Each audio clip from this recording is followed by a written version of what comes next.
Pre-Calculus Unit 1, Lesson 4, Building Functions from Functions. So we know that functions can be built from other functions. So let f be the domain of the function f and d of g be the domain of the function g.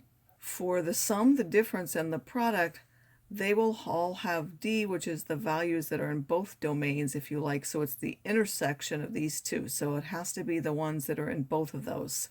So when it says in both, we could write it's the intersection between the domain of f and the domain of g.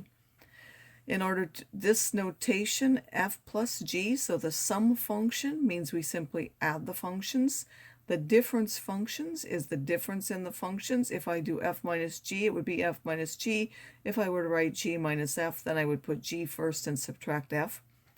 F times g, or the product function, is the multiple of those two functions.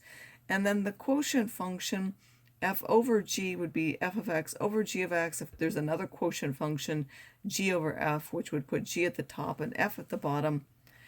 The domain of this one is the domain of both, but I have to take out of that any values in which the denominator would be 0. Why? Because it can't divide by 0. There would be vertical asymptotes at that point, and the function itself is undefined there. And then we have two composition functions as well. We have f of g and g of f. In f of g, you take the function g and put it inside of the function f. So the one that this is closest to, you take g and put it inside of f. For g of f of x, you take the function f and put that into the function g. So usually, those two compositions do not give the same thing.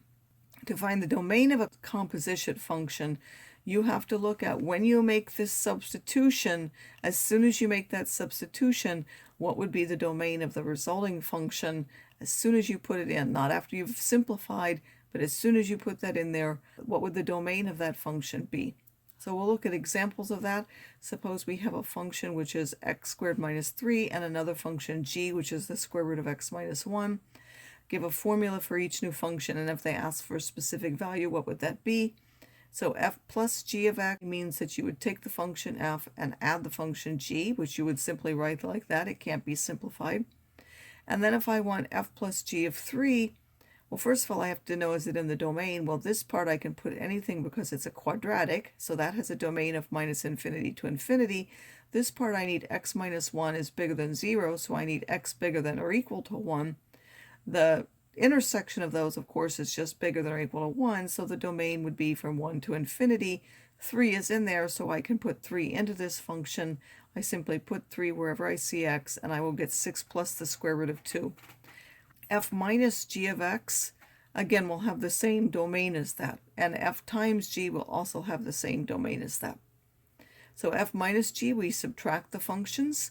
Minus 2 now is not in that domain, and therefore it will be undefined. Again, that's because I can't put minus 2 in this part of it. That would be the square root of minus 3. That's not real. F times g of x, again, now I'm going to multiply the functions. I can't simplify that, so I would just write it. The domain again from 1 to infinity. So if I want f of g of 5, 5 is in the domain. I put 5 in there and I get 44. For the quotient, it would be the same domain, except I'm going to have to take out whatever makes the denominator 0. So I cannot have a 1 in the bottom, so I have to take out 1 out of there, which would give me from 1 to infinity. Since I can't put in 1, f over g of 1 is undefined, and it's not in the domain. F of g of x, again, means I'm going to take the function g and put it inside of the function f, wherever I see x, so I need to square that and subtract 3. Now again, I have to look here for the domain, not once I've simplified. It's not minus infinity to infinity, but from the moment of substitution, what was the domain? Well, I still have this square root expression at that moment of substitution, so the only thing I can put in there is from 1 to infinity. 0 is not in that domain. I cannot find this. And why? That's because I can't put 0 in this function. I can't put a 0 in here. Therefore, I can't put g of 0 inside of the function f. G of f of x, again, that means I'm now going to put this function wherever I see x here. So I would get the square root of x squared minus 3 minus 1, which gives me the square root of x squared minus 4. I need x squared minus 4 is bigger than or equal to 0. So algebraically, this is a quadratic inequality. We can factor it and do a sign chart. We have minus 2 and 2. If you put in minus 3, this is negative, this is negative. Overall sign positive. If you have 0, you get negative, positive. Over sign, all sign of negative. If you put in 3, they're both positive. That's a positive function overall. So you want where it's positive, which would be less than or equal to minus 2, bigger than or equal to 2, which would give us this. And 3 is in that domain, so I can put 3 in that function, and I would get the square root of 5. I have another set of functions. What if I want f of g of x, where f of x is equal to this, and g of x is equal to this line? Give the domain. So again, in order to find f of g of x, I take the function g and put it wherever I see x in the other function. So I'm going to put it in there, which would give me the square root of 3x plus 6. The domain of that function, I would need 3x plus 6 bigger than or equal to 0, which means x has to be equal to minus 2, so the domain would be from minus 2 to infinity. We also need to be able to decompose a composite, meaning you have to recognize when one function is inside of another function. And there could be different possibilities for that. So if I look at this function, I could say, well, I see x cubed plus 1 inside of the square root function, so that could be one of them. Again, it says g of f of x, so f is the function inside of g, so I'm going to call f of x the x cubed plus 1, and that's inside g of x is the square root of x. I could also say, well, I see just this function. It could take the place of an x, so the cubic function could be inside of g of the square root of x plus 1, where now that's the part I'm sticking in. And I could also say that it's any other thing, like x cubed minus 8. Well, then the original function would have had to have a 9, so that when I substituted that, I would get 1. So again, there are generally different answers that you can put. There's not necessarily one correct one.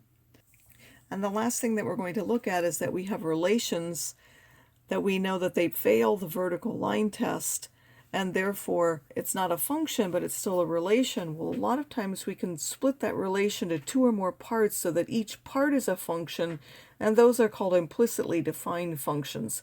This will be the case when we have different quadratic functions, absolute value functions, when we look at circles, and we'll look at some other things later where each one of them will have implicitly defined functions. If you don't remember the formula, you have x minus h squared plus y minus k squared is equal to r squared. You should know from geometry that this is the equation of a circle with a center of hk and a radius of r, and we will use that throughout the year. So circles have 2 of them. Find out what they are. The 2 functions implicitly defined by x squared plus y squared equals r squared, which is again a circle with center 0, 0 and radius r. So what we need to do when we find implicitly defined functions is rewrite this equation in terms of y. So we're going to take the x to the other side. We're going to take the square root of both sides. The square root of y squared gives us the absolute value of y, which means there's one with a plus and one with a minus. The one with the plus would be the top part where it's positive. The one with a minus would be the negative part where it's negative. Find the 2 functions implicitly defined by 3x plus the absolute value of 2y is equal to 4. Well, the absolute value of 2y then would be 4 minus 3x, and we know from the absolute value that we're going to take 2y when 2y is bigger than 0, and we'll take the opposite of 2y when 2y is less than 0, because that's how you define an absolute value function. Since the absolute value of 2y is 4 minus 3x, it would mean 2y would have to be the 4 minus 3x if 2y is bigger than 0, or the opposite would have to be 4 minus 3x if 2y is less than 0. If we rewrite this, we get this function. If we rewrite this, we get this function. Of course, this is a negative sloped line, and this one is the positive sloped line. And now we need y bigger than or equal to 0. Well, what would y be? Y in this case is minus 3/2 x plus 2. If we rewrite that, we get x is less than or equal to 4/3.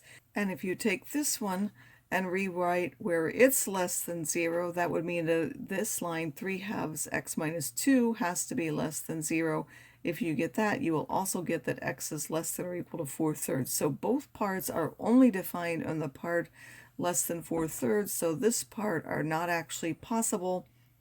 X cannot be more than 4/3, or there's no way that you can have this be true. So y1 is defined on this domain, and y2 is also defined on that domain.